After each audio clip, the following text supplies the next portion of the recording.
ত্রয়োদশ সংসদ নির্বাচনে কোনো পলাতক আসামি প্রার্থী হতে পারবেন না।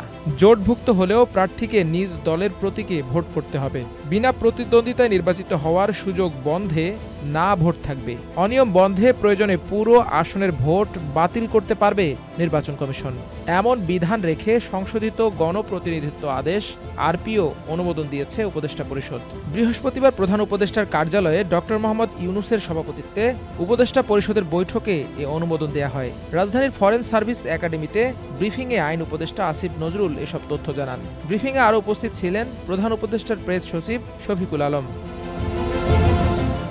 আসিফ নজরুল বলেন, সংশোধিত আরপিওতে প্রার্থীর যোগ্যতা অযোগ্যতায় পলাতক ব্যক্তিদের নির্বাচনে অযোগ্য ঘোষণার বিধান যুক্ত করা হয়েছে। পলাতক আসামি বলতে কাকে বোঝানো হয়েছে এমন প্রশ্নের জবাবে আসিফ নজরুল বলেন, পলাতক হচ্ছে আদালত যখন পলাতক ঘোষণা করে। যেদিন আদালত আপনাকে আসতে বলছে, পত্রিকায় বিজ্ঞাপন দেয়া হয়েছে কিন্তু আসছেন না, তখন আদালত পলাতক ঘোষণা করে। এর আগে চলতি মাসেই আন্তর্জাতিক অপরাধ ট্রাইব্যুনাল আইনে সংশোধনী আনা হয়। ওই সংশোধনী অনুযায়ী মানবতা বিরোধী অপরাধের কোনো মামলায় কারো বিরুদ্ধে ফরমাল চার্জ বা আনুষ্ঠানিক অভিযোগ দাখিল করা হলে ওই ব্যক্তি জাতীয় সংসদ ও স্থানীয় সরকার নির্বাচনে অংশ নিতে পারবেন না। সংশোধিত আরপিওর নতুন বিধানের বিষয়ে আইন উপদেষ্টা বলেন, প্রার্থীদের হলফনামায় এফিডেভিটের মাধ্যমে দেশি বিদেশি আয়ের উৎসের বিবরণ দেয়ার বিধান যুক্ত করা হয়েছে। এসব কিছুতে প্রধান উপদেষ্টা নির্দেশ দিয়েছেন, প্রার্থীদের দেশি বিদেশি আয়ের উৎস সম্পত্তি বিবরণ নির্বাচন কমিশনে জমা দিতে হবে।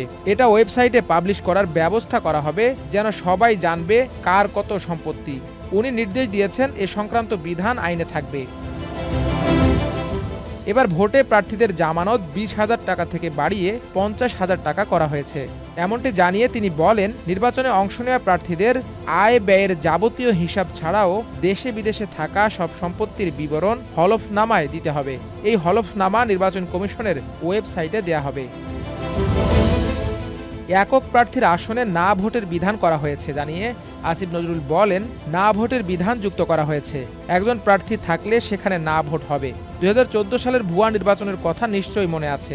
153 বা 54টি আসনে একজন করে প্রার্থী ছিলেন। এ ধরনের নির্বাচন যেন আর না হয়।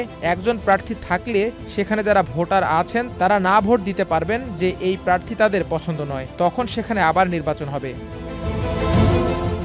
জোটভুক্ত হলেও প্রার্থীকে নিজ দলের প্রতীকে ভোট করার বিধান যুক্ত করা হয়েছে সংশোধিত আরপিওতে। এ বিষয়ে আইন উপদেষ্টা আসিফ নজরুল বলেন, নির্বাচনী জোট হলে জোটের অংশ হলেও দলের প্রতীকে ভোট করতে হবে, যাতে ভোটাররা ক্লিয়ার আইডিয়া পান উনি কোন দলের।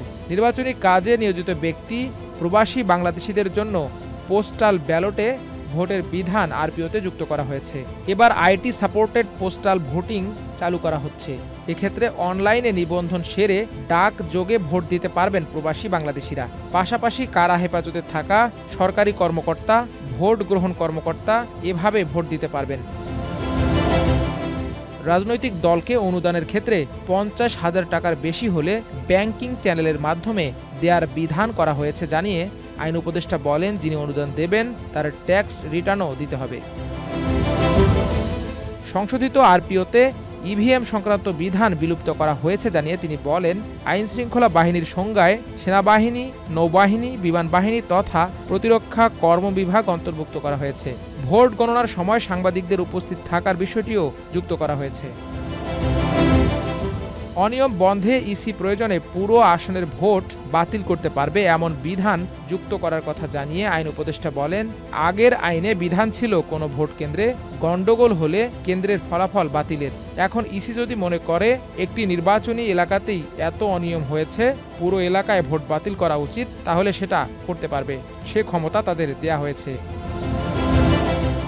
উপদেষ্টা বলেন, আগে নির্বাচনী কাজে সম্পৃক্ত প্রিজাইডিং কর্মকর্তা, সহকারী প্রিজাইডিং কর্মকর্তা সহ হাজার খানেক মানুষ ভোটদানে বিরত থাকতেন। তাদের জন্য এবার পোস্টাল ব্যালটের মাধ্যমে ভোটের ব্যবস্থা করা হয়েছে। একই সঙ্গে প্রবাসীদের জন্য পোস্টাল ব্যালটে ভোটের ব্যবস্থা রাখা হয়েছে। মাল্টিমিডিয়া ডেস্ক, আমার দেশ।